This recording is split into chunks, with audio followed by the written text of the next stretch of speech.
あの野郎の気持ちわかるで。けどサンジもあの手配書には相当落ち込んでたぞ。誰だ。 Hey, you asking me to dance? Cause I've kind of had my eye on that blonde at table 8. Very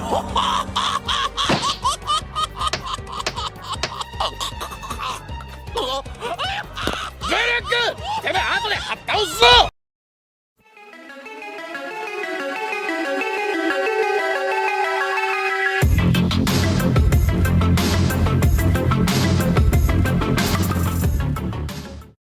Hello, welcome, and thanks for joining me for part 3 of my review of Netflix's live-action skin-suit cosplay series, One Piece. Well, it's been a while, so before we get into it, I'm going to answer a few questions and respond to some previously made comments. Why the delay? Well, I've been in a cringe coma since I made the first 2 videos, and I had to watch all of that live-action footage several times. Fortunately, or unfortunately, I was woken by the shrieking bandwagoners circle jerking over shiny graphics and a greatly reduced runtime remake of the 2010/2011/2012 Fishman Island arc. Thankfully, that was a few months ago now, and I'm able to continue with my review of Netflix's live-action skin-suit cosplay series, One Piece. But the manga and anime have differences. Did you really expect a one-to-one conversion? No, not at all. Neither I nor anyone else expected all 80+ episodes/issues of One Piece to be turned into live-action cosplaying. I don't believe anyone is daft enough to think that that's what I would be suggesting anyway. It's more likely that this is a simple case of my incredibly valid point about changing too many things being blown out of proportion so that it seems unreasonable. What I will say on the matter is that I do understand there are differences between the different media and that the quality is reduced each time it's cut up and redressed as something else. However, in my opinion, this doesn't generally begin until after the initial anime stage. How I see it is like this. The manga is similar to a raw cow. It's rough and tough, it's not especially fancy, but you can stick it over a flame and enjoy it for what it is. The anime in its Japanese is the finest form available, but I don't speak Japanese, so I'm content with English subtitles. Ignoring the few minor elements that are lost in translation at this point, I see JP anime as being one of the fanciest steaks found in a top-notch restaurant, available with all the trimmings and a bit of sauce, voice actors and wonderful scores. Next down the list is the English dubs, where many of the wrong people are employed to culturally and creatively reappropriate much more aggressively than what the English subtitles are applied. The companies hiring the voice actors often play the game of what we meant to say was, and the source material suffers greatly at this point.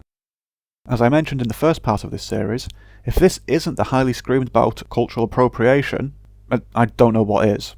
I'm also confused why people with an apparent interest in reading manga/comics are so put off by reading subtitles. Get a bloody grip. AI can, and probably will, be snatching away your astroturfed roles soon enough, not to mention doing so whilst actually sounding like the original voice actors. Last and most definitely least are these live-action cosplay skin suits. In this metaphor, they're baby food. Beaten into a paste so easy to swallow and digest that even the mushiest of spaced-out mush brains can consume this while Netflix plays "Here Comes the Big Aeroplane." Now even the shortest attention spans can join in the conversation and childishly pretend to be part of something, all while saving themselves reading over 1,000 manga/episodes to watch. Oh, what's that? Oda was involved in the making of this monstrosity, essentially as a consultant, and I'm supposed to bend over and take whatever's given to me? No thanks. Just because Oda saw the actors all cosplayed up like his creations and said, "that'll do," doesn't mean this was actually any good. For instance, Bill Lawrence was heavily involved in the 9th series of Scrubs, as were 99% of the original cast, and that season's about as much use as being a free placemat and coasters in my DVD box set. Chris Matheson and Ed Solomon returned to write the 3rd Bill and Ted film, along with most of the main cast, what was still alive, but that didn't stop it from being a humongous pile of dogshite, despite Keanu Reeves' best intentions of helping some of his friends out. The same could also be said for Keanu trying to help distract the Wachowskis from their problems by making a 4th Matrix film, but that was yet another desperate example of trying to relive past glory, instead of getting the creative juices going by making something new. I'd also like to point out that while Dragon Ball GT was famously shunned by many fans because it wasn't quite as good as Dragon Ball or Dragon Ball Z, the late Akira Toriyama had very little involvement in the project, and what he brought to the table wasn't necessarily, anything to do with Big Dance about. Beforehand, he told the fans that he was essentially going to be watching the anime unfold alongside us, and then when it came to his contribution, the main thing he offered was the robot assistant Giru, possibly the most annoying Dragon Ball character to date, and definitely not something you'd enjoy the rest of a bad show for. So, bearing just those few examples in mind, I'm not that convinced that just because Oda had some involvement, that means it's definitely good. as that's not always the case. Evidently, Oda is very good at being a team player, he's got a people-pleasing persona, and if he was just over the phone or on a webcam, he could just pat the heads of Western contemporaries and their little high school production and everybody's still happy. They got what they want, Oda gets what he wants. Some people have used the phrase, Oda's demands, which is hilarious, as it's not like his Studio Ghibli telling/threatening Hollywood and Harvey Weinstein, no cuts with a katana in the mail. So, tell me again about his motivations and easygoing attitude. As well as any immediate rewards Oda gets for Netflix's series, he's also got them to greenlight and air another series/spin-off without needing to let it get to a famous 20+ year run. And then also we've got Fishman Isle Arc version 2 and the new rebooted The One Piece anime, which finally brings us to... There are many who have said that, previous to the live action, they wanted to join in with everybody else, but hundreds and now thousands of episodes and issues later, it seems that's a bit too much for them. That's fine. There are loads of shorter manga and anime titles for you to stick your teeth into. However, they just jumped on the live action and watched that multiple times instead of getting on board with the source material. This was done because A, so they could finally fit on that back of the bandwagon, and B, so they could posture that they're fighting against some woke machine because the One Piece cosplay effort didn't advertise itself with a sour identity politicking centre, and that those desperate to join in wouldn't know what had been changed anyway. These are the same nerd/geek commentators who would make a week's worth of hour-long videos because Chewbacca's fur was brushed left to right instead of right to left, or because Batman's nipples are either too nipply or not nipply enough. So, if you're diluting your product down more and more and removing the need to check out the original source material, are you really doing the OG franchise any favours? The answer is, of course, a big fat no. See also One Piece's recently remade Fishman Island arc, you know, the one that for years you could totally skip, bro, and how they've now forced some fake foreshadowing there for the fashion wankers and the short attention span. Just like the you can talk moment with the Going Merry.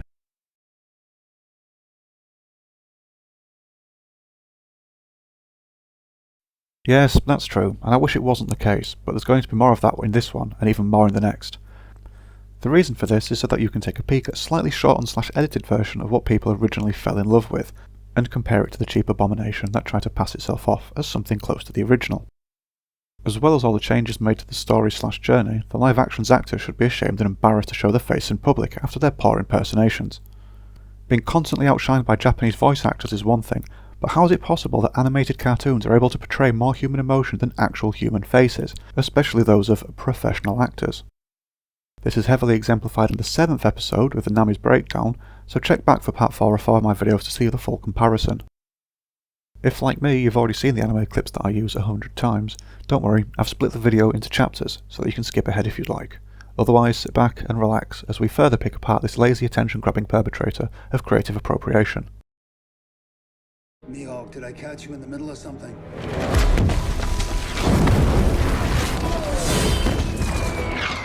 Just killing some time. Doesn't sound like much of a challenge.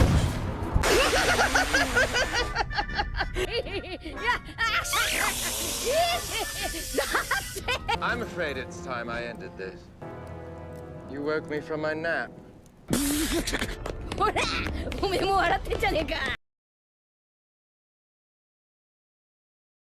This episode got a lot of people excited because we're introduced to one of the 7 warlords. Although, I'm afraid I wasn't as impressed. Sure, the guy looked the part, but so do so many people that turn up to so many comic book and cosplay conventions around the world. As long as you have somewhat of a similar look, makeup and outfits can do the rest. With that said, I don't want to give Netflix too much credit here, because, yeah, we've mentioned the special effects department before. Luffy's Gum Gum Balloon looked like PlayStation 2 or PlayStation 3 at best graphics. I can see why they're avoiding doing things. Aha, speaking of avoidance, Johnny and Yosaku were completely omitted from this. Who were they? Well, I'm glad you asked, because they were quite important characters early on. Not only were they the ones to point the crew in the direction of the Baratie,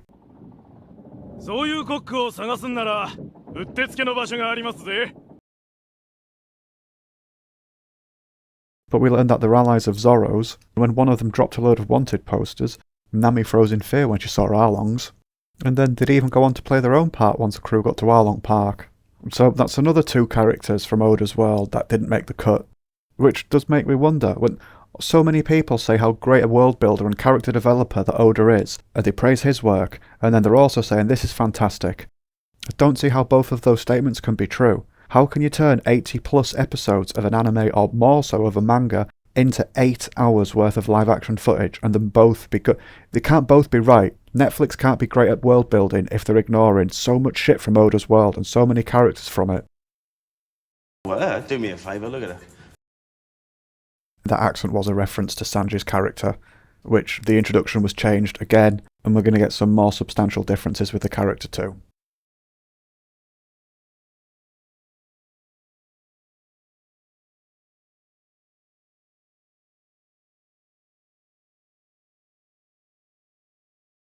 Take for instance when he first saw Nami.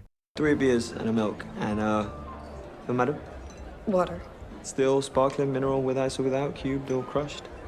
Regular water in a regular glass. Thanks. Right away. Now, Sanji Isn't Smooth is preposterous, is ridiculous, is so over the top. Now, I didn't expect him to get love hearts in his eyes, or for him to fly 16 feet in the air from a nosebleed, or for his legs to start getting all wiggly. But his only reaction to seeing Nami was a small little smirk and then some smooth talking. That's it. Surely you can do better than that.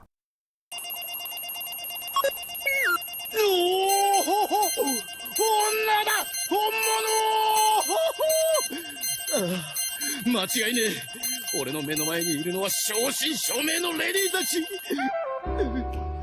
この島には来る日も来る日も夢に見た本物のレディーが生息している。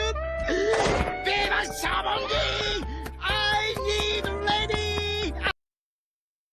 Back to Mihawk, who, yeah, his intro was changed as well. He didn't come in on his little boat. He was already killing Krieg's crew when Garp phoned him. And then he'd finished off Krieg by the end of the scene, so there was no need for Luffy to fight him later. Which, at the risk of sounding like a broken record, was just missing more character development. So instead of Mihawk appearing mid-fight, he just turned up to the Barati when everyone was partying and having a drink and Luffy was washing dishes, and Zoro challenged him for the next day. Luffy's debt with Zeph was altered too. This was the original reason why Luffy needed to work for Zeph for a year. And now they've changed it, because, I don't know, maybe they couldn't afford the CGI, God knows. So Luffy still ends up washing dishes, and he still ends up chatting to Sanji, but instead of doing it outside of the boat, they do it inside. But, you know, because we're just changing shit for the sake of it now. Instead of Zoro giving Mihawk's backstory and having this little subplot of Zoro following Mihawk for a while, Kobe and Helmeppo just give Mihawk's backstory, so they've got something else to do on screen. By the time the duel came around the next morning, I was still trying to figure out if Mihawk sounded more like Vincent Price or the Brain. Wee! Look at me! Ha ha ha! And then when they set up these stages, they look like Disney parks, but cheap knockoff Disney parks. But at least they'd have some colour to them, not just the colour in people's hair. Yeah, the stagey scenery wasn't helping much, it just took me out of it a bit more, to be honest. Because the fighting, it looked like people had met at a comic convention and decided to go outside into the car park and to start posing with the cameras with the friends. And because Don Krieg wasn't there, Luffy was just stood next to Zoro watching. Same with Usopp, and then Nami came back after she'd teased that she might leave the group, and then they all stood and watched Zoro nearly die. There was no free-for-all with Don Krieg's pirates, so Luffy was stood right next to Zoro and Zoro sticking his sword in the air and making his declaration in tears, and he was just holding him awkwardly, instead of hearing him shouting at the top of his lungs. Oh my god. I'm gagging and vomiting at the same time. I'm go-vomiting. I don't feel like the quality of any of this is getting better at all, and it just comes off like a bunch of rich kids doing some car park cosplay while the mates are watching them. There.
の男は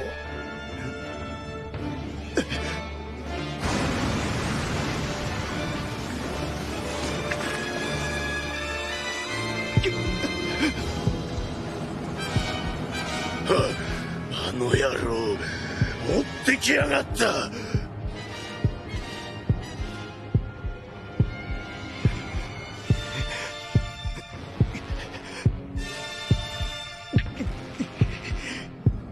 まさかあれが鷹の目の男。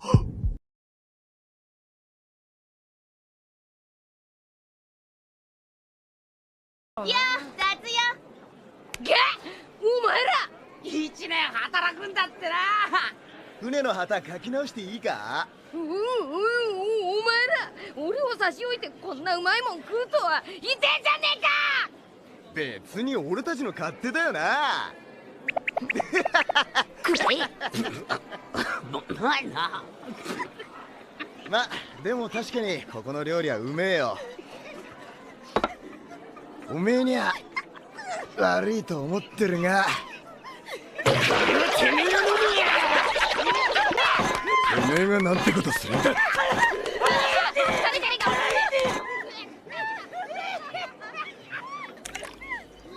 うるせえな。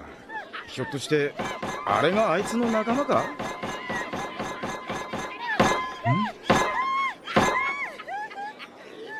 自分でやってくれ。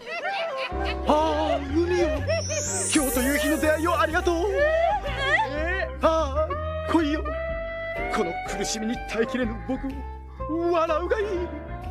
僕は君となら海賊にでも悪魔にでもなり下がれる覚悟が今できた。しかしなんという悲劇が。僕らにはあまりにも大きな障害が。障害ってのは俺のことだろう。サンジ、クソじじい。いい機会だ。そいつらと一緒に海賊になっちまったらどうだ。てめえはもうこの店にはいらねえよ。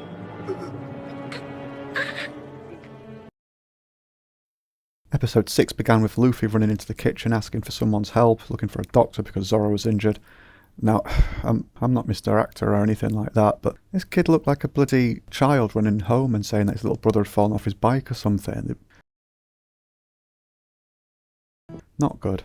I think a lot of people are just giving these actors passes because they liked them before, or they just like the look of them, or because they're part of an IP that people already enjoy. And you could stick the logo onto a dog turd and people would ask how much it is.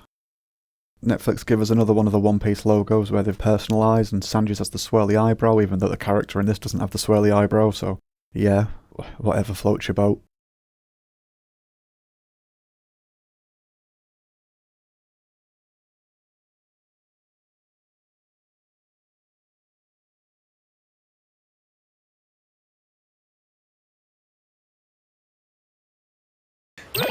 ちわい。君はまたすくすくと美しい王女になってもにゅっじゅぐじ。それ誰のためじゅぐじ。俺のためじゅじゅもじゅぐじ。邪魔。いたピオラちゃんのじゅじゅじゅ。レベリーで俺の知っているプリンセスたちが俺の話題で盛り上がったりしてるのかな。そうだといいわね。なんて可憐なレディー。メロメロメロメロメロメロメロ。もはや評判と聞いておる。芸者のロビンちゃん見てー。 Because evidently time is our enemy, Zeph's kind side just burst out quickly in this, rather than him kicking the fuck out of Sanji for ages, and then later eventually proving that he's not a complete prick. Just, yeah, very quick turnaround. Then we got Sanji's flashbacks, and the kid who played Sanji as a little one, he doesn't have the big piercing eyes. I mean, neither does the adult, but they could have at least tried to get that across. For some reason the decision was made to not have one of his eyes covered throughout, part of his trademark look. But neither the young nor the older Sanji managed to capture this, or, well, the filmmakers didn't. What they did do is just randomly throw in Mont Blanc's name and mention Skypiea, just because. And we then saw evidence of that gap that I mentioned earlier when you start reaching ahead and pulling bits of other stories towards you. Because Don Krieg had already been beaten by Mihawk, he didn't get to Barity, So Arlong turned up instead, with Buggy's head in a bag giving directions, and also revealing that he'd detached one of his ears that had been resting in Luffy's hat. This is more fanfiction, and they're just making up for gaps in the plot they've created themselves. So Luffy and Arlong fought for a couple of minutes, but then Arlong just threw him in the water and left him for dead, under the command of Nami. So we're giving Nami's reveal here, whereas in the other media she just vanishes on a boat. Which she nearly did in the previous episode, but the Netflix writers obviously wanted a chance to show that they could do some writing and stuff. But when there's sometimes 4 names in the writing credits for these episodes, that's just bloody embarrassing. All that was really needed was one writer, a basement, some DVDs and the manga, and just sit down there for a week. Coming up with 8 hours worth of material really wouldn't have been hard, but instead we get more cosplay cinema and another visit to the buffet table of creative impotence, where they just make substantial differences to IPs you love, but as long as they can tell their story, they'll just sprinkle the tiniest little memorable bits from your IP on top of it. And then, just like with everyone else joining the crew, they don't really put up much of a fight or need much convincing.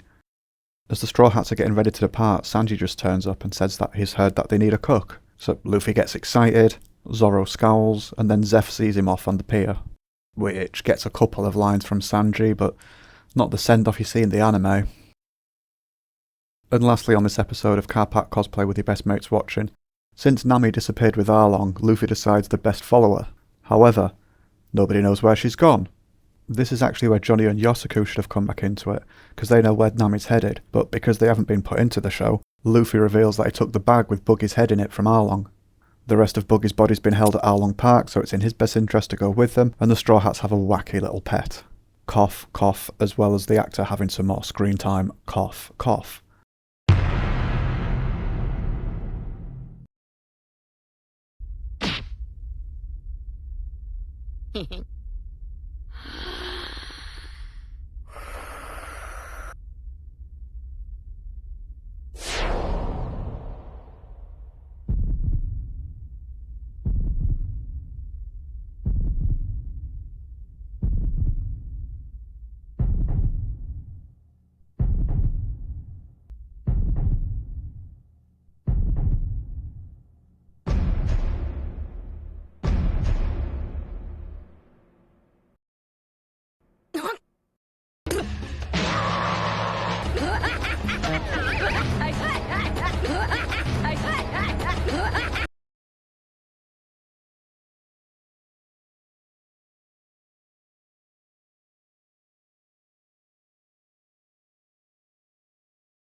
And that's enough out of me for the time being. If you've enjoyed this video, please feel free to like, share and subscribe. You can find more about me on www.dannydamage.co.uk. You can follow me on Twitter /X @bluntdamage. And if you really enjoyed yourself today and you really want to show me some support, you can buy me a coffee on Ko-fi /DannyDamage. Thanks for watching, take care, and I'll see you next time.